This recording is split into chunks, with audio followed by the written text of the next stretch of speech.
लक्ष्मी का अपने घर में पूरा दबदबा था। हिटलर की तरह वो सारा काम अपने पति और बेटे से करवाती।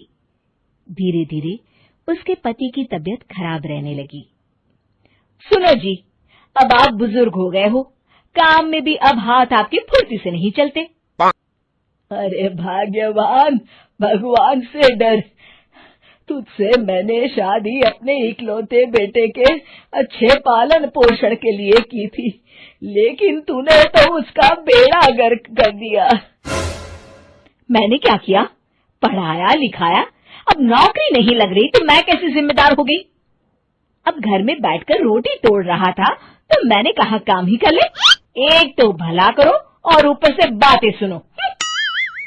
तभी सारंग वहां आ जाता है। बहुत भूख लगी है माँ, कुछ खाने को दे दो। अब तुम्हारे पापा का हाथ तो चल नहीं रहा है, मैं ही जा रही हूँ आज किचन में, बनाती हूँ कुछ। हे भगवान, कैसे होगा इतना काम मुझसे? लक्ष्मी किचन में काम कर रही होती है कि तभी अचानक उसे आइडिया आता है। अरे मैं भी ना, अरे यहाँ तो फ्री की नौकरानी ला सकती हूँ मैं, फिर मैं क्यों खाना बना रही हूँ? उस दिन लक्ष्मी सारंग की पसंद का खाना बनाती है और बैठकर उसे बड़े ही प्यार से खिलाती है। खा ले बेटा, खा ले, पेट भर के खा ले। अरे रुक, मैं तेरे लिए ना गर्मा गर्म रोटियां लाती हूँ। सारंग और उसके पिता एक दूसरे की ओर बड़े ही हैरानी से देखते हैं। बेटा सारंग, जरूर दाल में कुछ काला है, वरना ये औरत तो हमें बासी खाना भी सुकून से ना खाने दे। सुनील की बात लक्ष्मी सुन लेती है और जोर जोर से चिल्लाने लगती है। अरे हाँ, भलाई का तो जमाना ही नहीं रहा। एक तो आग में खुद को जलाकर तुम लोगों के लिए खाना बना रही हूँ और ऊपर से तुम्हें दाल काली लग रही है। अरे माँ, पिताजी का ये मतलब नहीं था, तुम बुरा मत मानो। अरे हाँ बेटा, तू कहता है तो मान लेती हूँ। लक्ष्मी सारंग के पास बड़े ही प्यार से बैठ जाती है और फिर कहती है, बेटा मैंने ना तेरी शादी करने की सोच ली है, अब तेरे पिताजी के हाथ भी नहीं चलते, तो सोच रही हूँ तेरे लिए बीवी ले आऊं। अब पता नहीं ना मैं भी कब मर जाऊं। अब ऐसे भाग्य भी कहाँ है हमारे। क्या कहा? अरे हाँ, तुम तो चाहते ही हो कि मैं मर जाऊं, लेकिन मैं अपनी प्यारी बहू का चेहरा देखे बिना नहीं मरूंगी। हाँ माँ, शादी तो मैं कर लूं, लेकिन मैं नौकरी नहीं करता, फिर कोई क्यों देगा मुझे अपनी बेटी? अरे क्यों नहीं देगा बेटी, इतना बड़ा घर खेल खलियान है, किस चीज की कमी है हमारे पास? जो आएगी राज करेगी, राज।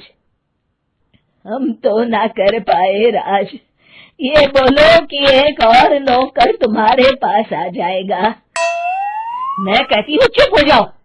अरे खुद के घर का खाना बनाएगी तो क्या नौकरानी हो जाएगी? अब तुमसे तो किचन का काम होता नहीं, तो कोई तो करेगा ना। ठीक है माँ, तुम जैसा सही समझो बस।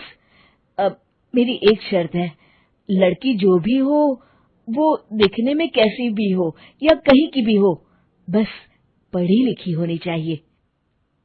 अरे हाँ, ला देंगे पढ़ी लिखी बेटा, मैंने कौन सा काम करवाना है उससे। हाँ। और फिर एक दिन पास के गांव की ही रति से सारंग की शादी हो जाती है। रति दिखने में बहुत ही सुंदर थी, साथ ही साथ काफी पढ़ी लिखी थी। रति को लक्ष्मी के सौतेले होने की बात पता नहीं थी। शुरू में जब रति ने सारंग को घर का काम करते देखा तो हैरान रह गई। अरे ये तो अच्छी बात है कि आप घर का काम करते हैं, लेकिन मैं तो घर में ही हूं ना, आप क्यों कर रहे हैं जी? जाइए आप नौकरी के लिए अप्लाई कीजिए ना। तभी लक्ष्मी वहां आ जाती है। अरे रति बहू, करने दे उसे काम। और हाँ, मेरे घर के कुछ नियम है, कायदे हैं, यहाँ बीच में ना ही बोलो तो तुम्हारे लिए अच्छा होगा। रति को लक्ष्मी की बात कुछ अजीब सी लगती है। वो समझ नहीं पाती है कि वो ऐसा व्यवहार क्यों कर रही है, लेकिन उसे लक्ष्मी के सौतेले होने के बारे में कुछ पता नहीं चलता है। फिर एक दिन तो हद ही हो जाती है। हे गाइस, उम्मीद है आप खुद को साफ और सेफ दोनों रख रहे हैं। बहुत जरूरी है हम सबका इस वायरस से बचना, जागरूक रहना और इससे जुड़ी हर खबर के बारे में पता होना। इसलिए हेलो लाया है fight against corona virus initiative, जिसके जरिए आपको इस वायरस से जुड़े हर सेफ्टी मेजर और हर खबर के बारे में रेगुलर अपडेट्स मिलते रहेंगे। Stay safe, download the hello app now.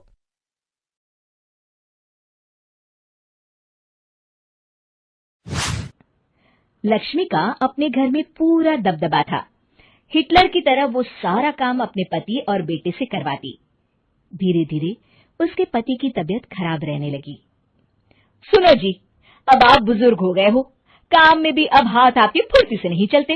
अरे भाग्यवान, भगवान से डर। तुझसे मैंने शादी अपने इकलौते बेटे के अच्छे पालन पोषण के लिए की थी, लेकिन तूने तो उसका बेड़ा गर्क कर दिया। मैंने क्या किया? पढ़ाया लिखाया, अब नौकरी नहीं लग रही तो मैं कैसे जिम्मेदार हो गई? अब घर में बैठकर रोटी तोड़ रहा था तो मैंने कहा काम ही कर ले। एक तो भला करो और ऊपर से बातें सुनो। तभी सारंग वहां आ जाता है। बहुत भूख लगी है माँ, कुछ खाने को दे दो। अब तुम्हारे पापा का हाथ तो चल नहीं रहा है। मैं ही जा रही हूँ आज किचन में, बनाती हूँ कुछ। हे भगवान, कैसे होगा इतना काम मुझसे? लक्ष्मी किचन में काम कर रही होती है कि तभी अचानक उसे आइडिया आता है। अरे मैं भी ना, अरे यहाँ तो फ्री की नौकरानी ला सकती हूँ मैं, फिर मैं क्यों खाना बना रही हूँ? उस दिन लक्ष्मी सारंग की पसंद का खाना बनाती है और बैठकर उसे बड़े ही प्यार से खिलाती है। खा ले बेटा, खा ले, पेट भर के खा ले। अरे रुक, मैं तेरे लिए ना गर्मा गर्म रोटियां लाती हूँ। सारंग और उसके पिता एक दूसरे की ओर बड़े ही हैरानी से देखते हैं। बेटा सारंग, जरूर दाल में कुछ काला है, वरना ये औरत तो हमें बासी खाना भी सुकून से ना खाने दे। सुनील की बात लक्ष्मी सुन लेती है और जोर जोर से चिल्लाने लगती है। अरे हाँ हाँ, भलाई का तो जमाना ही नहीं रहा। एक तो आग में खुद को जलाकर तुम लोगों के लिए खाना बना रही हूँ और ऊपर से तुम्हें दाल काली लग रही है। अरे माँ, पिताजी का ये मतलब नहीं था, तुम बुरा मत मानो। अरे हाँ बेटा, तू कहता है तो मान लेती हूँ। लक्ष्मी सारंग के पास बड़े ही प्यार से बैठ जाती है और फिर कहती है, बेटा मैंने ना तेरी शादी करने की सोच ली है। अब तेरे पिताजी के हाथ भी नहीं चलते, तो सोच रही हूँ तेरे लिए बीवी ले आऊं। अब पता नहीं ना मैं भी कब मर जाऊं। अब ऐसे भाग्य भी कहाँ है हमारे। क्या कहा? अरे हाँ हाँ, तुम तो चाहती ही हो कि मैं मर जाऊं, लेकिन मैं अपनी प्यारी बहू का चेहरा देखे बिना नहीं मरूंगी। हाँ माँ, शादी तो मैं कर लूं, लेकिन मैं नौकरी नहीं करता, फिर कोई क्यों देगा मुझे अपनी बेटी? अरे क्यों नहीं देगा बेटी? इतना बड़ा घर, खेल खलियान है, किस चीज की कमी है हमारे पास? जो आएगी राज करेगी, राज। हम तो ना कर पाए राज, ये बोलो कि एक और नौकर तुम्हारे पास आ जाएगा। मैं कहती हूँ चुप हो जाओ। अरे खुद के घर का खाना बनाएगी तो क्या नौकरानी हो जाएगी? अब तुमसे तो किचन का काम होता नहीं, तो कोई तो करेगा ना। ठीक है माँ, तुम जैसा सही समझो बस। अब मेरी एक शर्त है, लड़की जो भी हो वो दिखने में कैसी भी हो या कहीं की भी हो, बस पढ़ी लिखी होनी चाहिए। अरे हाँ हाँ, ला देंगे पढ़ी लिखी बेटा, मैंने कौन सा काम करवाना है उससे। हाँ। और फिर एक दिन पास के गांव की ही रति से सारंग की शादी हो जाती है। रति दिखने में बहुत ही सुंदर थी, साथ ही साथ काफी पढ़ी लिखी थी। रति को लक्ष्मी के सौतेले होने की बात पता नहीं थी। शुरू शुरू में जब रति ने सारंग को घर का काम करते देखा तो हैरान रह गई। अरे ये तो अच्छी बात है कि आप घर का काम करते हैं, लेकिन मैं तो घर में ही हूं ना, आप क्यों कर रहे हैं जी? जाइए, आप नौकरी के लिए अप्लाई कीजिए ना। तभी लक्ष्मी वहां आ जाती है। अरे रति बहू, करने दे उसे काम। और हाँ, मेरे घर के कुछ नियम है, कायदे हैं, यहाँ बीच में ना ही बोलो तो तुम्हारे लिए अच्छा होगा।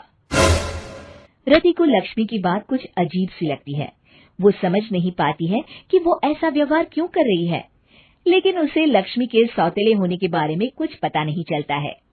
फिर एक दिन तो हद ही हो जाती है।